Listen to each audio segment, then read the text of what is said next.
pour investir sur BFM Business.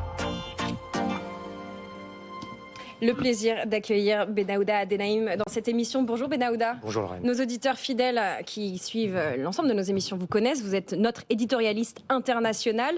Aujourd'hui, vous venez nous donner une petite dose d'économie internationale et nous parler des priorités géopolitiques de Donald Trump. Elles sont nombreuses et elles nous soucient.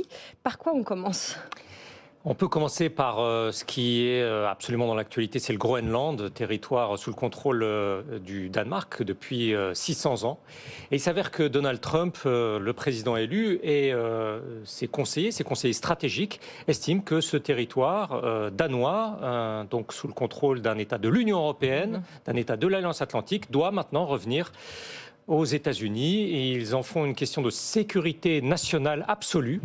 Les Danois disent, un peu tétanisés face à cette volonté de Donald Trump, qu'ils sont prêts à dialoguer. Il faut rappeler combien les Danois sont atlantistes, favorables à l'Alliance Atlantique. Ce ne sont pas, disons, les Français de ce point de vue-là.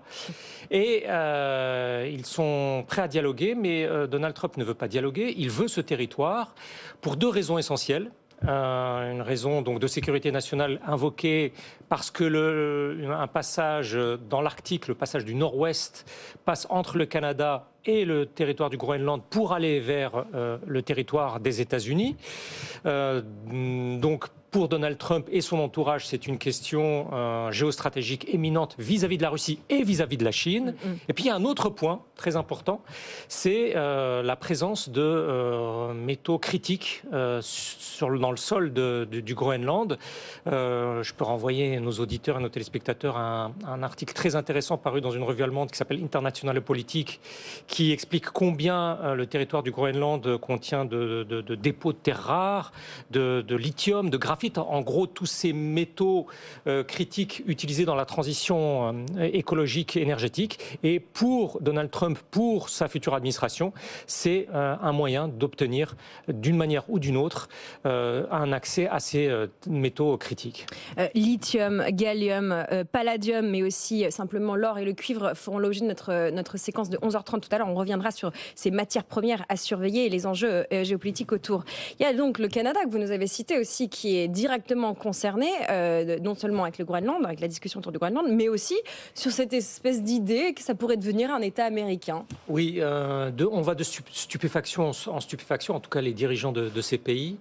On a vu ces derniers jours le Premier ministre libéral, l'icône progressiste mondiale, Justin Trudeau, démissionner, qui avait été qualifié de gouverneur de du 51e État des États-Unis par Donald Trump, moqué par le PDG de Tesla, Elon Musk, avec l'idée que, somme toute, ce territoire doit composer avec Washington ou bien il doit revenir là aussi aux États-Unis.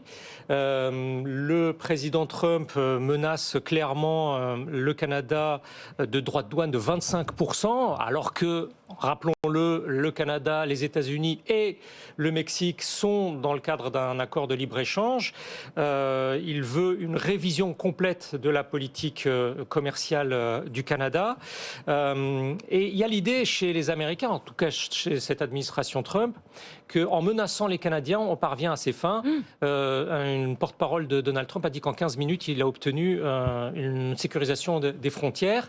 Alors, le chef de file des conservateurs, qui est très proche du vice-président élu J.D. Vance, pense qu'il y a matière là aussi à dialoguer, mais qu'il est hors de question d'envisager en quoi que ce soit que le Canada devienne un 51e État des États-Unis, d'une part, et que s'il y a des droits de douane de la part des États-Unis, le Canada ripostera par une riposte, $1 pour $1. En clair, vous nous taxez à $1, à hauteur de $1, on vous taxe à hauteur de $1.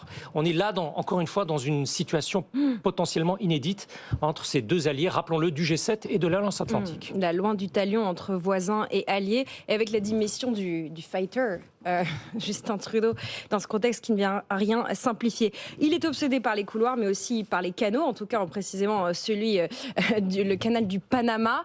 Qu'est-ce que Trump a en tête concernant ce pays d'Amérique du Sud ? Alors pour lui, les autorités du canal du Panama, qui est une artère stratégiques pour le transport de marchandises des États-Unis sont trop chers. Il faut voir que les armateurs, au mois de janvier, ont augmenté leurs tarifs. Ils ont répercuté les surcoûts sur un nouveau système de réservation de créneaux de passage. Et Donald Trump estime que il faut un prix pour les États-Unis, un prix spécial, parce que les États-Unis ont été généreux. En 1977, ils ont restitué le canal de Panama au Panama. Les Panaméens estiment qu'il est hors de question de composer de ce point de vue-là, que c'est un prix de marché qui répond à des critères de marché.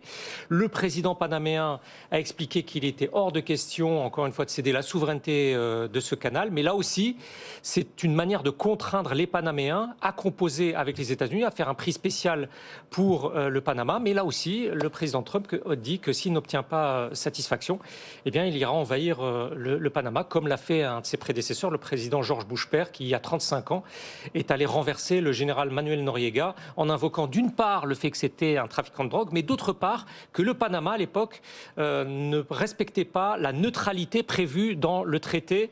Et de ce point de vue-là, c'est aussi un risque qu'encourt le Panama. Voilà, ces sujets géopolitiques qui semblent sortis d'un délire sous drogue, hein, franchement, ces annexations... C'est la réalité des relations internationales contemporaines. Merci beaucoup, Ben Aouda, d'avoir partagé votre expertise, votre regard sur ce monde qui bouge, ce monde qui change.